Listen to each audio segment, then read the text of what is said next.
조용찬의 집중 분석 시간입니다. 간밤에 제롬 파월의 이제 외파적 발언이 있었기 때문에요. 이후의 경제 지표들이 중요합니다. 미중산업경제연구소 조용찬 소장님 오셨습니다. 어서 오십시오. 예, 안녕하십니까. 다음 주에 이제 소비자 물가가 발표되고요. 이번 주에 고용 지표가 나오죠. 이번 주 또 고용이 굉장히 중요하네요. 네, 그렇습니다. 네. 아무래도 그 연준 의장의 발표하기 며칠 전에, 그러니까 3일 날이었죠. 미국 그 의회에 그 보고된 험프리 호킨스 보고서가 있습니다. 6개월 단위로 발표가 되는데 금융 정책과 관련된 기조를 설명해 주고 있습니다. 여기서 보면 서비스 소비 부분에 아주 심각한 고용난이 이제 물가 상승 압력을 부추기고 있고, 이에 따라서 아무래도 연준 같은 경우에도 금리 인상을 좀 장기화할 수 있다는 내용의 뉘앙스가 담겨져 있었습니다. 이 때문에 주시장이 큰 폭으로 좀 하락을 했는데요. 2월 비농업 부분의 고용자 같은 경우는 21만 명 증가할 것으로 예상이 됩니다. 1월 달이 51만 7천 명이 증가를 했기 때문에 1월에 깜짝 놀랐잖아요. 예, 그렇습니다. 예. 근데 이것보다는 좀 많이 줄어들 것으로 보여지기 때문에 예. 아무래도 이번 그 주말로 가고 다음 주 초에는 연준의 그 금리 인하 시점이 연말이라든지 내년 연초에는 시작되지 않을까 하는 그 긍정적인 신호음을 듣지 않을까 보여집니다. 미국 증시를 좀 잠시 살펴보면요. 장기 금리 상승에도 주가가 그렇게 큰 충격을 받지 않은 것은 뭐 고용과 소비의 선순환이 이제 다시 재개가 될 수 있고, 이렇게 됐을 경우에 미국 경제가 다시 재가속하는 로랜딩 가능성이 기업 실적을 끌어올릴 수 있다는 전망 때문에 그렇습니다. 이제 그 이번에 어제 이야기했던 그 여러 가지 그 0.5% 빅스텝에 대한 금리 인상 가능성 때문에 현재 실질 금리와 주가 수익 비율 간의 괴리도가 상당히 벌어지고 있는데요. 합리적으로 설명할 수 없는 수준이기 때문에 이번 3월 FOMC에서 그 터미널 레이트가 6% 정도 인상이 된다면 심각한 주가 조정을 좀 피할 수는 없지 않을까 이렇게 보여집니다. 네. 어쨌든 미국은 통화 정책에 대한 우려들이 다시 좀 커지는 상황이고, 3월 FOMC에서 이제 점도표의 기준금리가 좀 올라갈 수 있다, 목표금리가, 이런 우려가 있는데요. 그러면 미국이나 선진 증시보다는 증시 흐름은 신흥국 흐름이 더 나을까요? 네, 그렇습니다. 글로벌 투자은행들의 최근 보고서를 보면요. 신흥국에 대한 투자를 하라고 이야기하는데요. 네. 근거는 두 가지입니다. 지금처럼 밸류에이션과 실적 전망이 바닥일 때가 바닥에서 이삭을 줍듯이 투자할 수 있는 기회라는 거고요. 또 한 가지는 글로벌 투자 자금이 본격적으로 진입하는 시점은 거시 경제 측면에서 신흥국이 선진국보다 좋아질 때라고 합니다. 현재 상황을 보면 2010년도부터 계속 선진국이 신흥국을 압도하면서 신흥국 쪽에서 자금이 유출이 일어났는데, 이제 바닥을 찍고 내년도부터는 상당히 큰 폭으로 이런 폭들이 신흥국이 개선이 된다는 거죠. 이 때문에 브라질이나 인도, 그리고 인도네시아 같은 신흥국 같은 경우에는 최근 들어서 물가가 떨어지기 시작했고요. 국제 상품 가격이 상승하면서 경상수지도 상당히 좋아지고 있다고 합니다.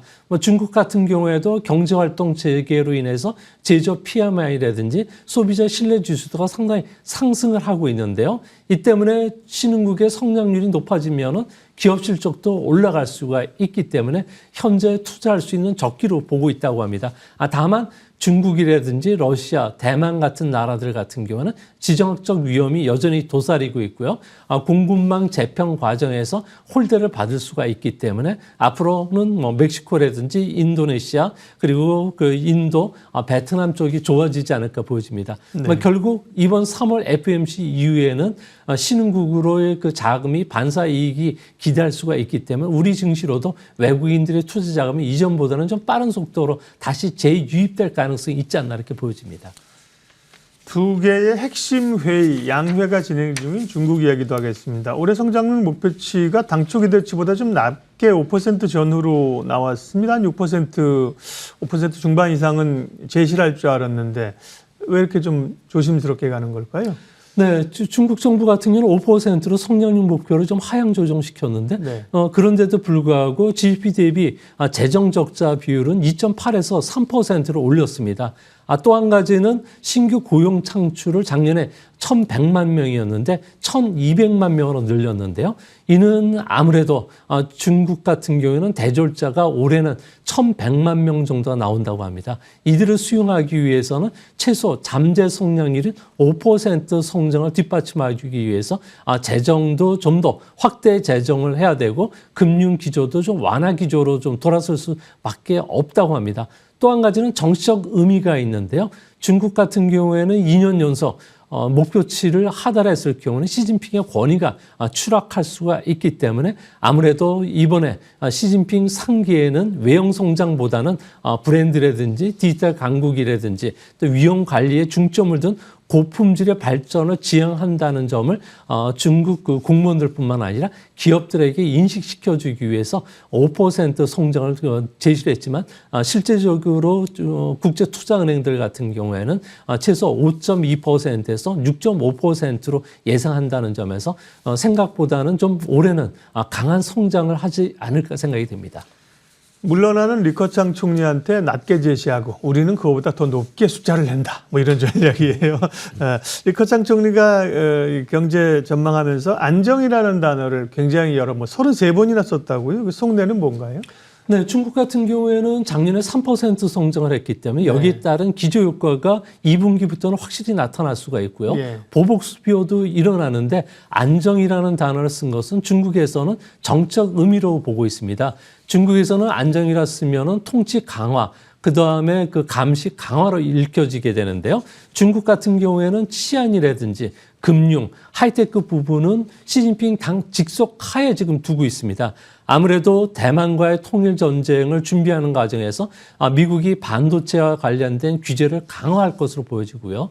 이 때문에 중국 같은 경우에는 현재 수출이 6.8% 1, 2월 달에 감소를 했는데 앞으로도 빈 컨테이너 가 항구에도 지금 가득하다고 합니다. 당분간 수출이 회복될 수가 없기 때문에 내수 주도의 성장을 하겠다는 거고요.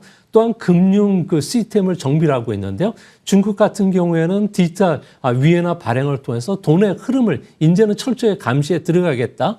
또 한 가지는 알리페이의 지프바오라든지 위챗을 통해서 신용 점수를 주면서 중국 정부의 적대시하는 사람들에 대해서는 신용 거래를 할 수 없도록 거래를 막겠다는 겁니다. 또 한 가지는 중국 같은 경우는 정보 통제를 앞으로 강화할 가능성이 있는데요. 이 때문에 중국의 민간이라든지 개인들의 소비가 위축될 가능성이 크다고 합니다. 하지만 중국 같은 경우에는 중국의 4천만 공무원들의 대규모 인사이동이 있고요. 200만 개 국유기업체 간부들의 인사이동이 전인대 이후에 시작이 됩니다. 이 때문에 31개 성시를 중심으로 해서 대규모 투자들이 일어나는데 이런 투자들이 고스란히 앞으로 과잉 투자에 따른 내년도부터는 부실채권 문제로 돌아올 가능성이 있다는 점에서 블랙스완이라든지 그리고 그 중국 안에 여러 가지 회색 코뿔소 위험이 내년도에는 좀 도사리지 않을까 보여집니다. 마지막 질문이 될 것 같은데요. 결국은 중국이 어느 쪽을 경기 부양이나 내수 회복하는데 방점을 찍을 것이냐 이게 투자자들의 가장 관심사잖아요. 어떻게 보세요? 네, 중국 같은 경우에는 이번 전인대를 통해서 분명히 드러났는데요. 내수 소비를 중심으로 해서 성장을 이끌어가겠다는 겁니다. 이때 가장 큰 핵심은 중국 인구의 20% 또 2050년까지는 40% 정도 달하는 60세 이상의 고령자 산업을 올해부터는 본격적으로 육성시키겠다는 겁니다. 의료비 부담도 늘어나겠지만 의료 현장의 노동력 부족으로 인해서 디지털과 관련된 헬스케어 산업들이 부각이 될 것으로 보여지는데요. 이제 앞으로 환자들을 치료하고 이거와 관련된 처방전을 내리는 과정에서 데이터들이 쌓이기 때문에 AI의 고도화라든지 빅데이터 해석, 가상현실과 관련된 서비스들이 크게 늘어난다고 합니다. 대표적으로 GPU라고 해서 영상 처리 반도체 수요들이 급격히 늘어날 것으로 보여지는데요. 이 때문에 엔비디아 그리고 우리나라의 그 삼성전자가 최대 수혜를 입지 않을까 보여집니다. 또 한 가지는 디지털 이코노미, 그러니까 데이터 경제를 중점적으로 키울 예정으로 있는데요.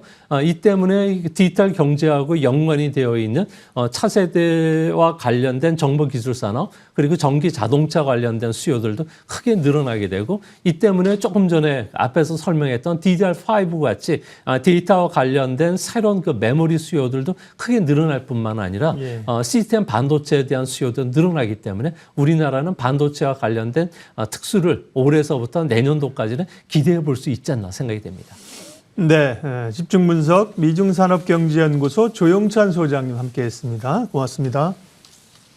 지수가 조금 낙폭을 좁히는 것 같더니만 다시 좀 한 10시 30분을 넘어가면서 낙폭이 좀 벌어지고 있습니다.